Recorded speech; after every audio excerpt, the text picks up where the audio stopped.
ग़िज़ाओं की तासीर। अंजीर का मज़ाज खुशक गर्म होता है। अखरोट खुशक गर्म मज़ाज रखते हैं। अचार का मज़ाज गर्म खुशक होता है।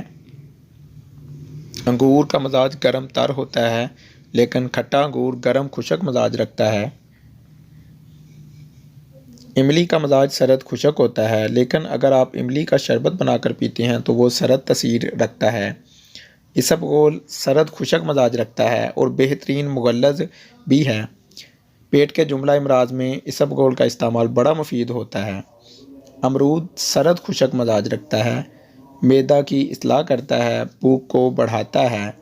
आड़ू गर्म खुशक मज़ाज रखता है, निज़ाम हाजमा की इस्लाह करता है, ग़ज़ा को हज़म करता है। बैंगन गर्म खुशक मज़ाज रखते हैं। अनार का मज़ाज सरद खुशक होता है, शुगर को कंट्रोल करता है। बादाम तार गर्म मज़ाज रखता है।